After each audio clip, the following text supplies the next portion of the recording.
It's time now for the Peter Chill 11 o'clock news to this Tuesday night, May 19th, 2015. Good evening, everybody. I'm Peter here. Top news headlines at 11 o'clock here, and our top three at 11 is in Los Angeles, where the nation's second largest city voted Tuesday to increase its minimum wage from $9 an hour to $15 an hour by 2020. And what perhaps is most significant victory so far for labor groups and their allies who engaged in a national push on minimum wage. A Norwegian cruise line ship temporarily lost power Tuesday afternoon running aground off the coast of Bermuda as it did a week, company officials said. Washington. Congressional investigators have issued a subpoena to amend that former Clinton White House advisor Cindy Blumenfeld testified next month before the House of Representatives Committee investigated 2012 attack on U.S. forces in Gaza.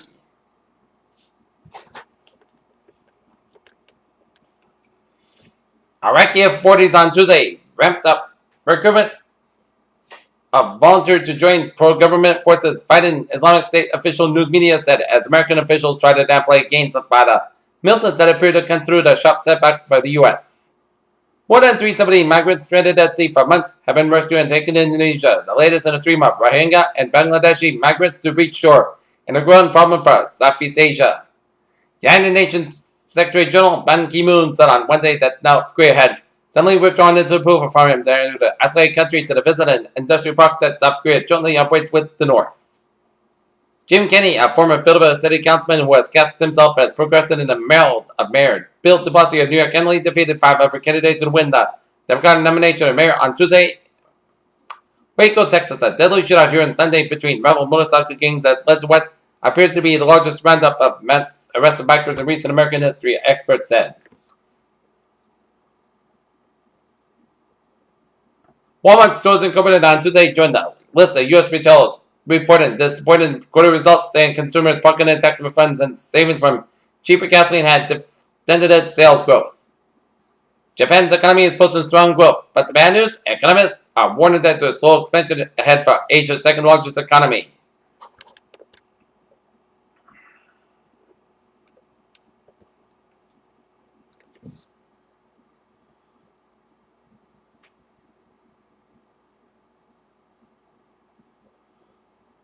From the robust boa constrictor to the venomous rattlesnake, all more than 3,400 snake species that sliver today may have descended from the same prehistoric forest powers whose sentient body had small hind legs of 2 with toes and ankles. A giant panda may look like a vegetarian on the outside, but it definitely looked like a carnivore on the inside, as a genetic analysis of 121 samples.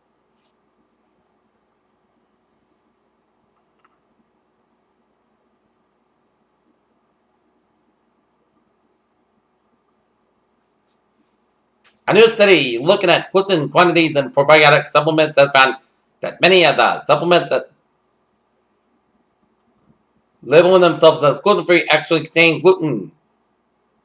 Metabolic syndrome affects 1/3 of the American adults and can lead to frightening health consequences. Alright,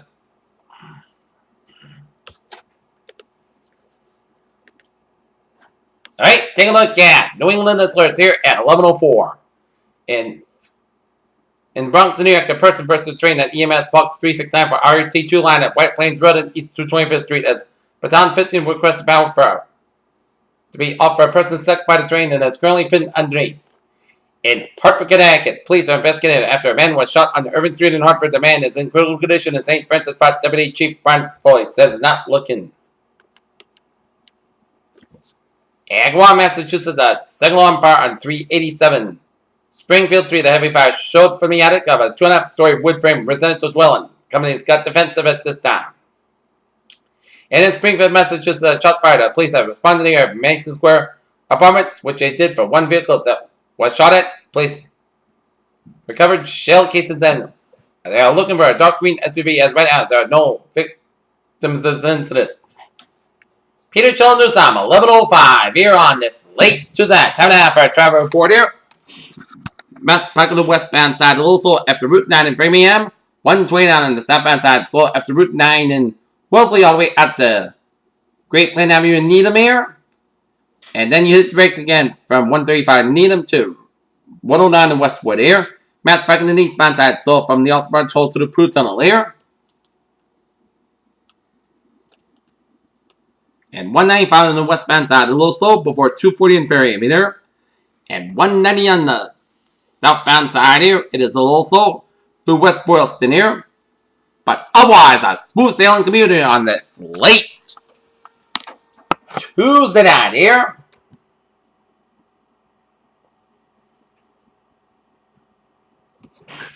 And take a look at the MBTA alerts there. Ferries are looking good on the green line. It's looking good, and on the commuter rails and the subways and the MBTA, it's looking good here. Peter Jello News on 1106, 10.5 for our weather report here on this late Tuesday night.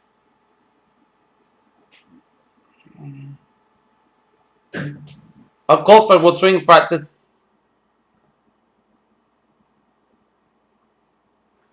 Beyond the front, that's will anticipate dry weather and partly sunny skies tomorrow. This will set the stage for an elevated fire weather risk across most of the Massachusetts. Minimum relative humidities on Wednesday expected to drop between 25 to 30% across Massachusetts, and westerly winds will gust between 25 and 30 miles per hour, gust up to 35 miles per hour across the higher terrain.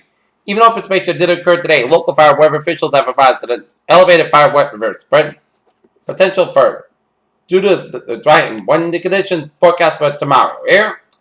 And looking at the radar right now, and it shows some light to moderate bands of rain around the greater Boston area and stretch around between 120 and 49.5 and stretching up in the Billerica and stretching as line as far south from Norwood west to 95 and then for Providence here. And this is one line of heavy showers and thunderstorms now in north of Brooklyn, Connecticut here around Dayville and Danielson and east central Connecticut, and expect this cell to get to south central Rhode Island, which is Falls Green, West Greenwich, Esquire, Hinsdale, East Greenwich, Cranston, and Warwick in the next 30-45 minutes to an hour here. And this is another cell containing hail and lightning south of Colchester, Connecticut, expected to be in Norwich, Jamesville, Montville, Ledyard, Quakertown, and into Westerly in the next 45 minutes to an hour or so. So expect some severe weather around that area in the next hour or so. Alright, 7-day forecast. It goes like this here. Overnight, isolated showers between 1 a.m. and 3 a.m. Petro Valley, otherwise cloud skies early, then becoming part cloud skies low on 51 degrees, westward about 7 miles per chance of precipitation 20%. On Wednesday, sun skies about 70 degrees, westward about 6 to 13 miles per hour, gust size 26 miles per hour. When's that? Part cloud skies low about 41 degrees, northwestward about 5 to 14 miles per hour, gust size 29 miles an hour. Here. So Thursday, both sun skies about high, 71 degrees and westward about 6 miles per hour. Thursday, part cloud skies low about 46 degrees, southwestward about 5 to 7 miles an hour. Here. For Friday, slight chance of showers up to 3 p.m. Sunday, part cloud skies about 73, low about 37 degrees. And chance of precipitation 20%. For Saturday, skies have about 68, low about 41 degrees. For Sunday, Sunday part cloud skies about 76, low about 54 degrees. For Memorial Day, part Sunday, most cloud skies about 75, low about 56 degrees. And for Tuesday, chance of showers, most cloud skies about 78 degrees and chance of precipitation 30%. Not temperature at 11 o'clock, 62 degrees with fair skies. Now foggy and misty skies. And that is going to be for the Peter Chill 11 o'clock news here on this late